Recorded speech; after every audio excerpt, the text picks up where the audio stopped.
President Zatlers, thank you for being with us today at the Institute for Cultural Diplomacy in Berlin. We have a few questions for you, and we wanted to get your thoughts and opinions on a few issues. Celine? How would you think cultural diplomacy can be implemented to improve Latvian-European relations? That's an interesting question, you know. You put a union of European nations on one side and a nation of 2 million people on the other side.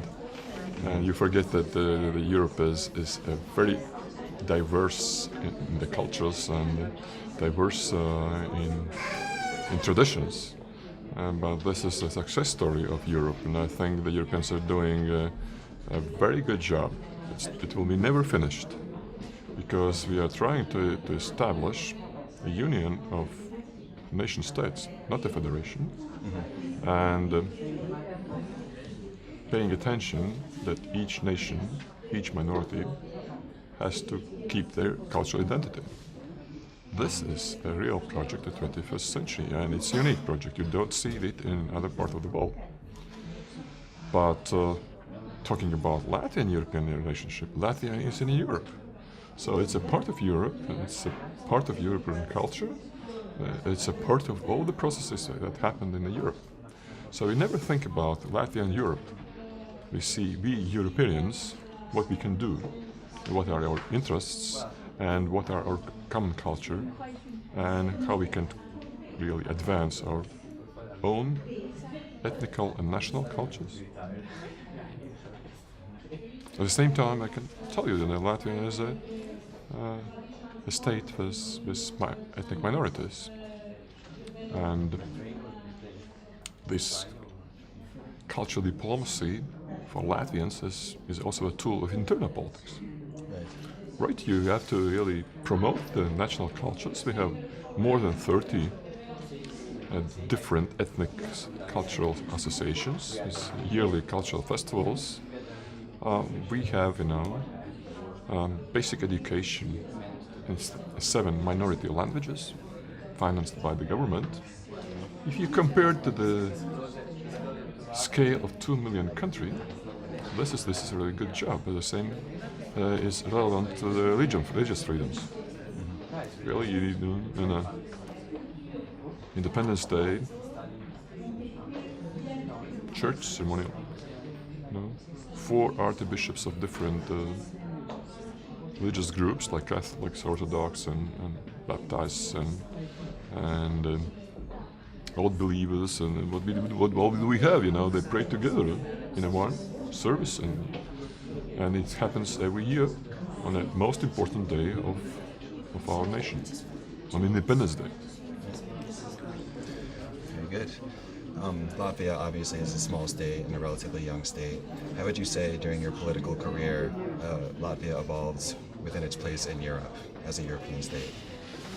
You see, each country must find its place and its role and its influence in the common European, let's say, building of the European Union. And the role of the smaller nations and the smaller states is to be, real advocates of the values. Because we also have to acknowledge, that we have sometimes double standards, and bigger the nation is, that the more they accept the double standard, because in a smaller nation, it's less acceptable.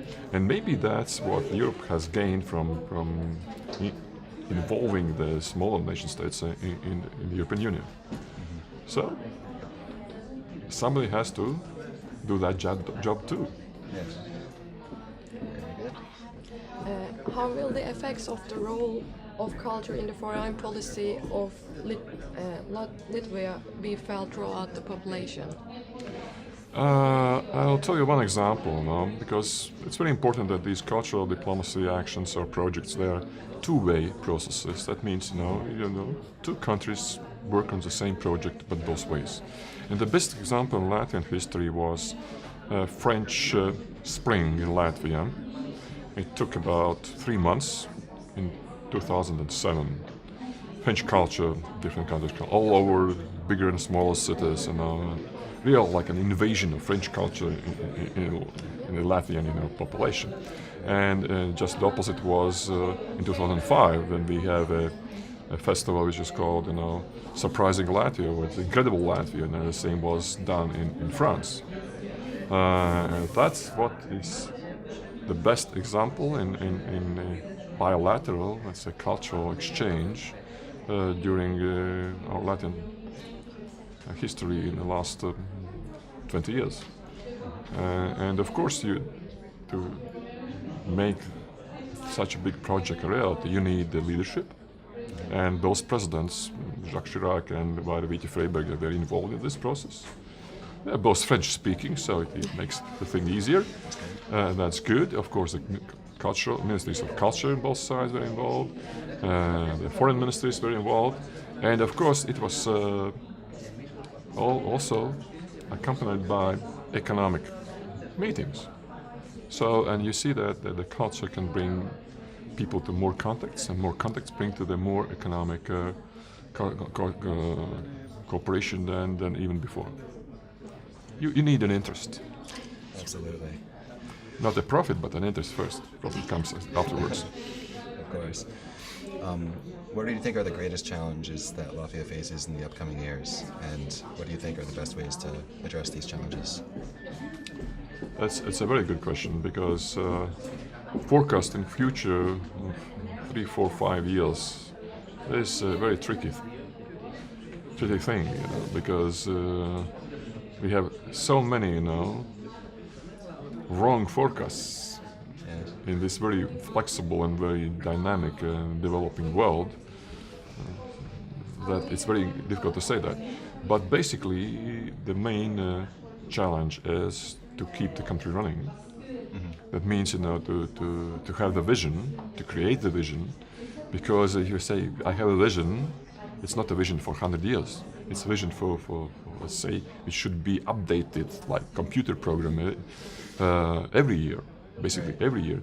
And that's a big challenge, because to set up the goals and what you have to achieve and you want to achieve is not an easy job. It's the same in the family, it's the same in an enterprise, it's the same in everywhere, It's very easy to say, I would like to do that and that. But if you think of the vision of the country, you have to rely only on the people you are, and basically, the very simple basic principles. You have to invest in education.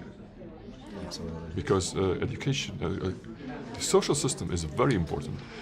It is important. It takes care of those you can't work. But to make a good social system, you need a good education, because somebody has to earn the money, and somebody in the future must be competitive in the global competition. Right. And that's why one of the biggest challenges is really reforming the education system. Very good. Thank you for your time, and it was honor and privilege to have you here today with us. Thank you. Thank you very much. It was a pleasure. Thank you. And it was. There's nobody who will push the stop button. Yeah, I think they'll take care of it later. it was great to hear it from you, actually, seriously. About the push button? Stop button?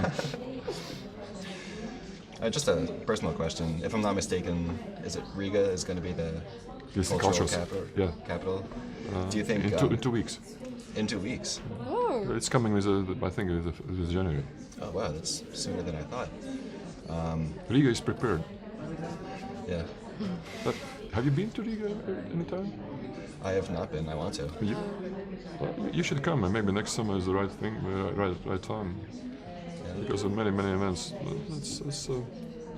I'm from Riga. I was born in Riga, so maybe I'm not very critical about that. But it's very nice city. Because it's a walking distance city. Oh, that's nice. 700,000 inhabitants. Because you have a lot of tourists in the summertime, but Right. green parks, old city, this sounds really great. good nightlife. That's for you. Now we're sold. So, Now we do. but it's worse. It's really interesting if you come. It's very interesting if you just visit Vilnius, Riga, Tallinn, or whatever, Tallinn, Riga, Vilnius, all the cities are absolutely different. Riga is more bubbling, that's about, it's more use, more tourists, more. But It's a also- real nightlife. More than touristic life, I would also see the real life of real people living there. Real people. This is also so interesting. It is. I like. That's what I like, but the same. Then you have to. You see, for the city, if you're in a half an hour, you're in the countryside, or in a half an hour, you're on the beach. Wow, this is really great opportunity. Yeah, and this is what the big cities lack.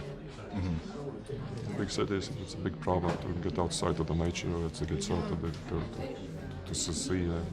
But we don't have mountains. No downhill skiing at all. Okay, I think we can live with that. You can do it. Right. Good. So now may I go? Yes, I think the interview's over. No, So. we will not let you go. I can push the button. Yeah. Oh yeah, we're done. Yeah.